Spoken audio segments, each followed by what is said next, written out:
할렐루야. 거룩하고 복된 주일날 주임전에 나오신 사랑하신 성도님들을 축복합니다. 오늘은 요한계시록 5장 5절에서 8절 말씀을 본문으로 한 어린 양이 서 있는데 라는 제목으로 말씀의 은혜를 나누고 있습니다. 겨울과 봄이 교차하고 있습니다. 낮과 밤의 기온차가 10도 이상 크게 나고 있어오니 특별히 건강관리 잘 하시기 바랍니다.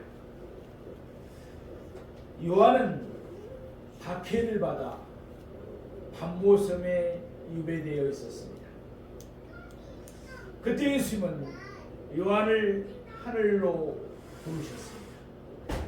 이는 예수님이 요한에게 이후에 마땅히 일어날 일들을 보이시려 함이었습니다. 이에 따라 요한은 곧 성령에 감동되어 하늘로 이끌림을 당하였습니다. 요한계시록 4장과 5장에서 요한은 그가 본 하늘의 광경을 증언했습니다. 이는 요한계시록 6장 이하에 담고 있는 내용, 곧 이후에 마땅히 일어날 일들의 전초적인 역할을 합니다. 왜냐하면 이후에 마땅히 일어날 일들은 모두 하늘에서 앞서 결정이 되었기 때문입니다. 맨 먼저 요한은 하늘에 보좌가 놓여 있는 것을 보았습니다. 이어서 요한은 요한계시록 4장에서 보좌를 중심으로 하늘의 광경을 차례대로 설명했습니다.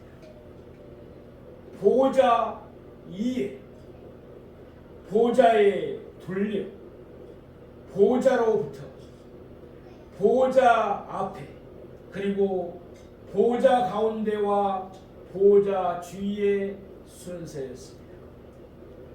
요한계시록 5장에서도 요한은 계속해서 하나님의 보좌를 바라보고 있었습니다. 그때 보좌에 앉으신 하나님이 친히 요한에게 역사하셨습니다. 하나님은 요한에게 그의 오른손을 내미시면서 그 안에 있는 두루마리를 요한에게 보이셨습니다. 하나님의 오른손에 있는 두루마리의 특징은 두 가지였습니다. 먼저 그 두루마리는 안팎으로 썼습니다. 겉에는 제목을, 안에는 상세한 내용이 쓰였습니다. 또한 그 두루마리는 7인으로 봉하였습니다. 합당한 자만이 그것을 열 수 있도록 안전하게 봉하였습니다. 요한이 또 보니까 힘있는 천사가 큰 음성으로 외쳤습니다. 누가 그 두루마리를 펴며 그 인을 떼기에 합당하냐?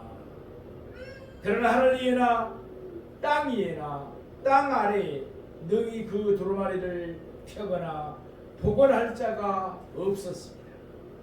그러므로 요한은 크게 울었습니다. 요한은 하나님의 나라가 임하기를 애타게 바랬습니다. 하나님의 오른손에 있는 두루마리가 펴지면 사탄의 활동은 끝이 납니다. 아울러 악인은 모두의 심판을 받고 의인은 모두 다 구원을 받습니다. 이로써 하나님의 나라는 온전히 임하게 됩니다. 그런데 하늘 위에도 땅 위에도 땅 아래에도 능히 그 두루마리를 펴거나 복원할 자가 없었습니다. 그렇다면 악이 그대로 팽배하면서 이 세상에 참혹한 형편은 지속될 수밖에 없습니다. 그와 같은 어두운 현실을 생각하면서 요한은 크게 울었던 것입니다. 그러나 사실상 요한은 슬피 울 필요가 없었습니다. 그 두루마리를 취하시니 오늘 본문 8절 말씀처럼 그 두루마리를 취하신 분이 계셨습니다. 오늘 본문 말씀을 세 대제로 나누어 그 두루마리를 취하신 분에 대해서 상고해 보겠습니다. 첫째로 장로 중에 한 사람이 요한에게 말했습니다. 우리 오늘 보면 요한계시록 5장 5절 말씀을 함께 보시겠습니다. 장로 중에 한 사람이 내게 말하되 울지 말라. 유대지파의 사자 다윗의 뿌리가 이겼으니 그 두루마리와 그 일곱인을 떼시리라 하더라. 아멘. 하나님의 보좌에 둘려 24보좌들이 있었습니다. 그 보좌들 위에는 24장로들이 흰옷을 입고 머리에 금관을 쓰고 앉아 있었습니다. 네 생물들이 하나님을 찬송하자 24장로들도 자기의 간을 보좌 앞에 드리며 다 하나님께 찬송했습니다. 하나님은 보좌에 앉으셔서 네 생물들과 24장로들이 드리는 경배와 찬양을 받고 계셨습니다. 그때 요한이 보니까 하나님이 그의 오른손을 내미시면서 그 안에 있는 두루마리를 요한에게 보이셨습니다. 그 두루마리는 안팎으로 써있고 일곱인으로 봉하여졌습니다. 그와 함께 힘있는 천사가 큰 소리로 외쳤습니다. 누가 그 두루마리를 펴며 그 인을 떼기에 합당하냐. 안타깝게도 하늘 위에도 땅 위에도 땅 아래에도 그 두루마리를 펴거나 보거나 할 자가 없었습니다. 그러므로 요한은 크게 울었습니다. 그러자 하나님 앞에 엎드려 하나님께 경배하던 24장로 중에 한 사람이 요한에게 말했습니다. 울지 말라. 이어서 그는 요한의 울음이 적절하지 않는 까닭을 밝혔습니다. 하나님 오른손에는 두루마리를 펴거나 보기에 합당한 자가 있었습니다. 장로 중 한 사람은 요한에게 요한이 보할 대상을 일러주었습니다. 유대지파의 사자 다윗의 뿌리. 여기에 두 칭호가 나오고 있습니다. 유대지파의 사자와 다윗의 뿌리입니다. 이들 두 칭호는 모두 메시아 곧 그리스도를 가리킵니다. 먼저 유대지파의 사자를 생각해 봅시다. 창세기 49장을 보면은 야곱이 죽기 전에 그의 아들들을 축복하는 말씀이 나옵니다. 창세기 49장 9절 말씀처럼 그때 야곱은 그의 아들 유다를 사자 새끼라고 불렀습니다. 창세기 49장 10절에 있는 말씀입니다. 주가 유다를 떠나지 아니하며 통치자의 지팡이가 그 발 사이에서 떠나지 아니하기를 실로가 오시기까지 이르러니 그에게 모든 백성이 복종하리로다. 아멘. 유다에서 사자가 나오며 그 사자가 주 곧 호를 들고 모든 백성을 다스릴 것입니다. 이때부터 그리스도는 유다 지파에서 사자로 오실 것으로 여겨졌습니다. 자연 유다 지파의 사자 또는 유다 지파의 사자는 그리스도의 칭호로 쓰이게 되었습니다.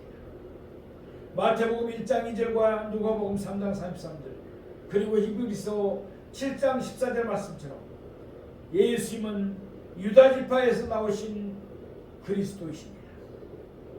유대인들은 유대 지파에서 나신 그리스도께서 사자처럼 용맹스럽게 그들의 대적인 로마인들을 비롯한 모든 이방인들을 멸하기를 기대했습니다.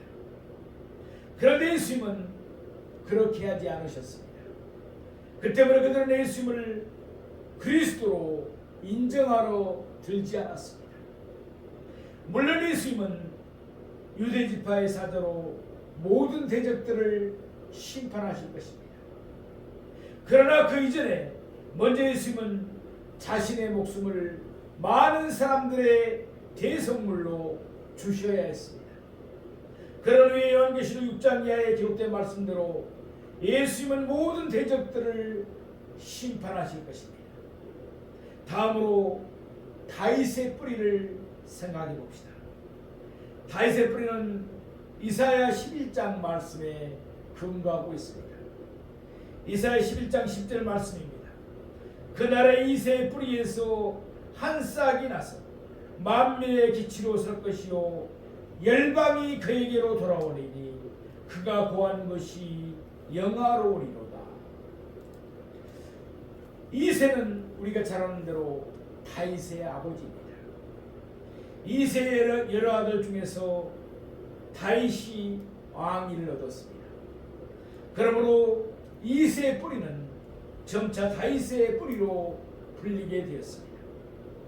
그리스도는 장차 다윗의 뿌리로 나서 만민의 기치로 설 것이며 열방을 다스리게 될 것입니다. 예수님은 다윗의 자손으로 오셨습니다. 이 사실은 마태복음 1장과 누가복음 3장에 나오는 예수님의 족보를 보면 분명해집니다. 또한 계시록 22장 16절에서 예수님은 친히 이와 같이 말씀하셨습니다. 나는 다윗의 뿌리요 자손이니. 아멘. 예수님은 다윗의 뿌리시며 자손이십니다. 예수님이 나귀를 타시고 예루살렘에 들어가실 때였습니다. 마태복음 21장 9절 말씀입니다. 앞에서 가고 뒤에서 따르는 무리가 소리 높이 이르되 호산나 다윗의 자손이요 찬송하리로다 주의 이름으로 오시는 이여 가장 높은 곳에서 호산나 하더라. 아멘. 이와 같이 한때 우리는 예수님을 다윗의 자손으로 그리스도로 영접하는 데 됐습니다. 이사야 11장에 나오는 말씀대로 그들은 곧 예수님이 왕의 권세로 모든 대적들을 모조리 물리쳐 줄 걸로 여겼습니다. 그러나 예수님은 그렇게 하지를 않았습니다. 그러자 그들의 태도가 급변했습니다. 그들은 예수님을 다윗의 자손으로 받아들이기를 거부했습니다. 도리어 그들은 빌라도 앞에서 예수님이 십자가에 못 박혀야 한다고 소리를 질렀습니다. 그러나 예수님이 먼저 행하셔야 할 속죄 사역을 깨닫지 못했던 것입니다. 아무튼 장로 중에 한 사람이 요한에게 울지 말라고 하면서 유대지파의 사자 다윗의 뿌리를 보라고 말했습니다. 이어서 그는 유대지파의 사자 다윗의 뿌리가 성취한 역사와 그 결과를 밝히고 있습니다. 이겼으니 그 두루마리와 그 일곱인을 떼시리라. 아멘. 유대지파의 사자 다윗의 뿌리가 이겼습니다. 창세기 3장 15절 말씀처럼 예수님의 십자가에 못 박히심으로 사탄의 머리를 상하게 하셨습니다. 예수님의 십자가로 단번에 사탄을 이기셨습니다. 예수님이 십자가에 흘리신 피로 우리를 모든 죄에서 깨끗하게 하여 주셨습니다. 예수님이 십자가로 단번에 죄를 이기시고 우리를 속량해 주셨습니다. 나아가서 예수님은 죽으셨지만 부활하셨습니다. 예수님은 십자가로 단번에 사망을 이기셨습니다. 예수님은 유대지파의 사자이시며 다윗의 뿌리이십니다. 그렇지만 예수님이 모든 대적들을 심판하시기 전 예수님 먼저 십자가를 지셔야만 했습니다. 예수님이 십자가로 단번에 사탄을 이기시고 죄를 이기시고 또한 사망을 이기셔야 했기 때문입니다. 예수님은 십자가로 단번에 이기셨습니다. 그러므로 예수님은 하나님의 오른손에 있는 두루마리를 펴시며 그 일곱인을 떼실 것입니다. 이와 함께 요한계시록 6장 이하에 기록된 대로 예수님은 모든 대적들을 심판하시며 또한 그의 백성들을 구원하실 것입니다. 사랑하시는 성도 여러분, 예수님이 요한을 하늘로 부르신 것은 요한에게 이후에 마땅히 일어날 일들을 보이시기 위함이었습니다. 이를 위해 신실하신 예수님이 친히 하나님의 오른손에 있는 두루마리를 봉한 7인을 떼시며 또한 그 두루마리를 펴실 것입니다. 예수님이 이기셨기 때문에 예수님 안에 있는 우리도 이미 이겼습니다. 따라서 예수님이 7 교회들에게 말씀하실 때 이긴 자에게 약속하신 것들을 우리는 다 얻게 될 것입니다. 그날을 바라보며 날마다 선한 싸움을 싸워 힘써 나아가는 우리 모두가 되기를 원합니다. 둘째로 요한은 한 어린 양이 서 있는 것을 보았습니다. 우리를 보면 요한계시록 5장 6절 말씀을 함께 보시겠습니다. 내가 또 보니 보좌와 네 생물과 장로들 사이에 한 어린 양이 서 있는데 일찍이 죽임을 당한 것 같더라. 그에게 7뿔과 7눈이 있으니 이 눈들은 온 땅에 보내심을 받은 하나님의 7 영이더라. 아멘. 내가 또 보니 보좌와 네 생물과 장로들 사이에 한 어린 양이 서 있는데, 요한은 한 어린 양이 보좌와 네 생물과 장로들 사이에 서 있는 것을 보았습니다. 유다 지파의 사자나 다윗의 뿌리와 마찬가지로 어린 양도 예수 그리스도를 가리키는 한 칭호입니다. 예컨대 출애굽기 24장 말씀처럼 6월절에 이스라엘 자손들은 어린 양을 잡았습니다. 고린도전서 5장 7절에서 바울은 이 6월절 양이 바로 그리스도임을 밝혔습니다. 또 이사야 53장 7절에서 선지자 이사야는 그리스도를 도수장으로 끌려가는 어린 양으로 표기했습니다. 요한복음 1장 29절에서 세례 요한도 예수님을 가리켜서 보라 세상 죄를 지고 가는 하나님의 어린 양이로다 라고 말했습니다. 이렇듯 어린 양은 그리스도를 칭하는 칭호로 사용되었습니다. 여기에 놀라운 계시가 있습니다. 그리스도는 유다 지파의 사자 다윗의 뿌리입니다. 동시에 어린 양이십니다. 누가복음 24장 26절에서 예수님이 말씀하신 대로 그리스도는 먼저 어린 양으로 고난을 당하시고 그 후에 유대 지파의 사자 다윗의 뿌리로 영광을 받으실 것입니다. 이어서 요한은 그가 본 어린 양의 모습을 보다 자세하게 설명하고 있습니다. 우선 어린 양이 서 있었습니다. 이는 그 어린 양이 살아있음을 뜻합니다.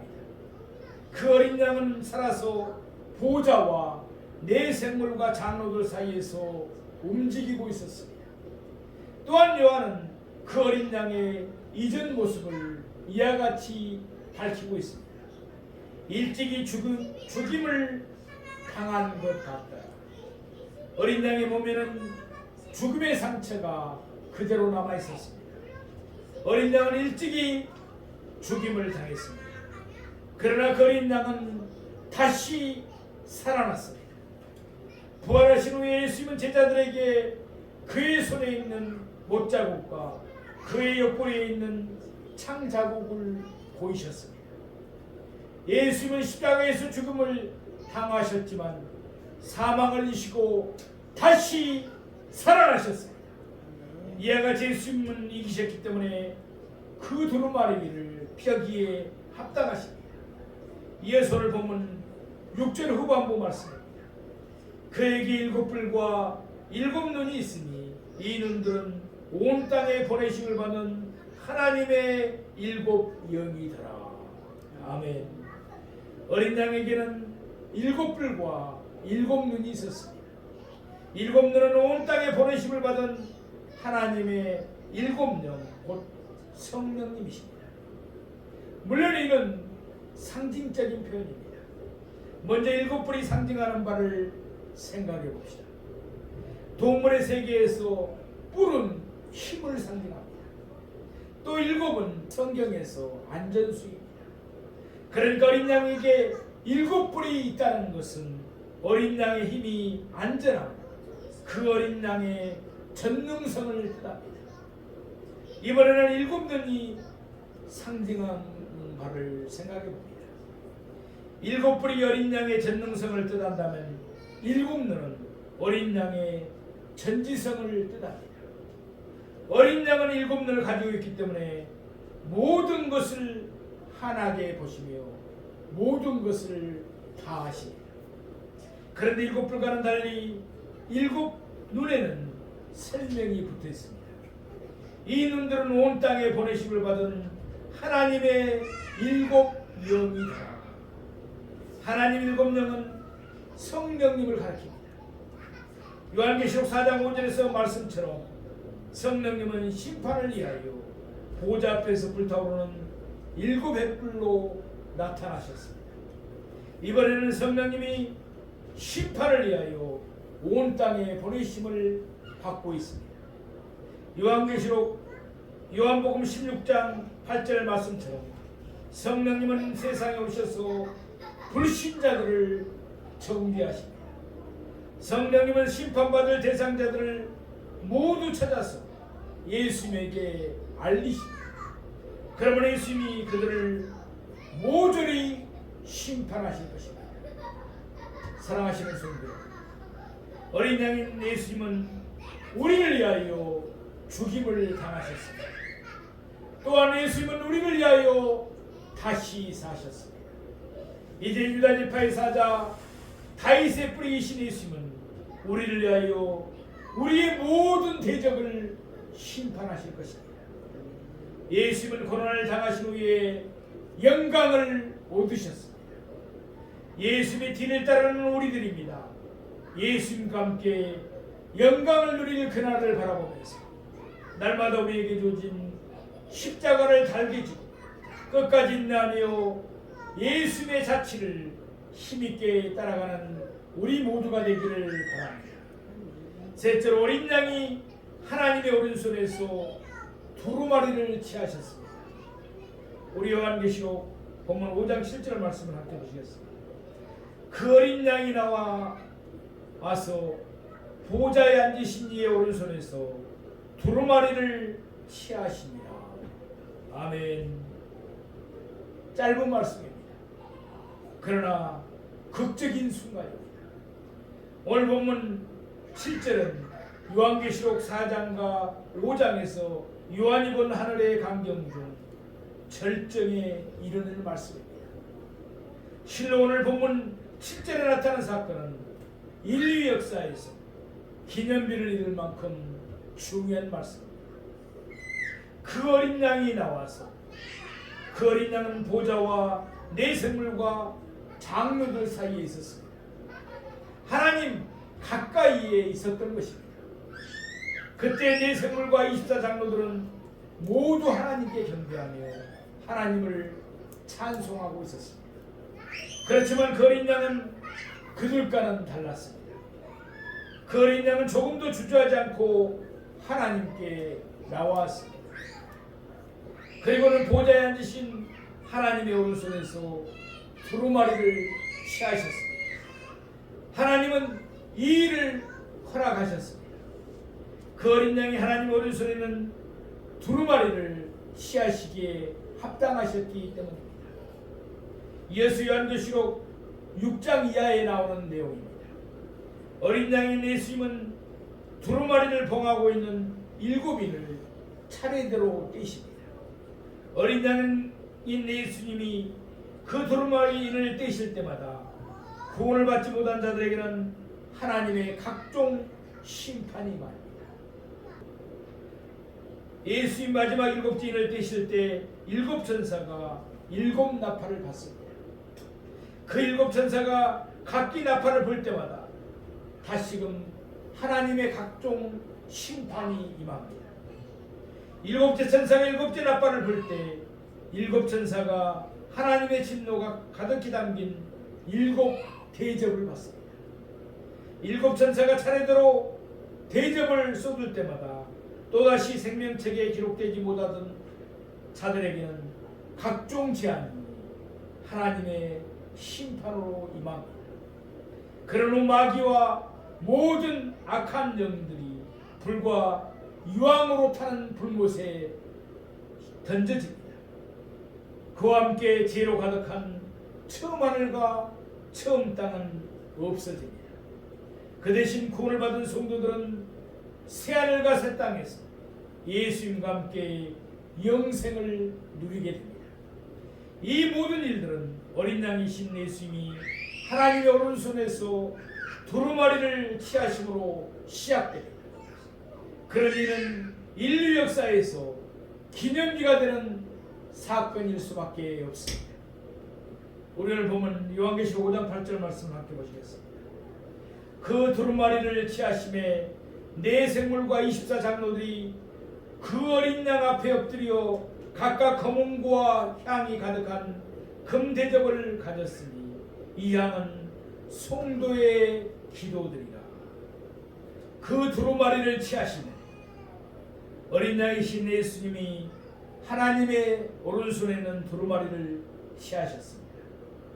이로써 사탄과 악한 영들의 활동이 끝을 맺으며 모든 악과 모든 저주가 사라집니다. 그 대신 모든 성도들이 고대하던 하나님의 나라가 온전히 임하게 됩니다. 네 생물과 24장로들이 그 어린 양 앞에 엎드려 어린 양이신 예수님이 하나님의 오른손에 있는 두루마리를 취하시다. 네 생물과 24장로들은 어린 양이신 예수님 앞에 엎드렸습니다. 예수님께 경배한 것입니다. 뿐만 아니라 오늘 본문 이하에 나오는 바와 같이 그들은 새 노래로 예수님을 찬송했습니다. 하늘의 모든 천사들도 예수님을 찬송했습니다. 나아가서 온 우주의 모든 피조물들이 다 함께 예수님을 찬송했습니다. 모두가 예수님께 경배하며 예수님을 찬송했습니다. 사랑하시는 성도 여러분, 요한계시록 4장에서는 네 생물과 24장로들이 하나님께 경배하며 하나님을 찬송했습니다. 그러던 이제는 그들과 모든 천사들과 모든 피조물들이 다 함께 예수님께 경배하며 예수님을 찬송했습니다. 예수님은 하나님이시기 때문입니다. 일부 이단들은 예수님은 하나님이 아니라고 주장하고 있습니다. 그들에게 미혹받지 않기를 바랍니다. 예수님은 하나님이십니다. 하나님의 말씀인 성경은 예수님이 하나님이심을 분명하게 증언합니다. 예수님 마땅히 우리의 경배와 찬송을 받으시기 합당한 하나님이십니다.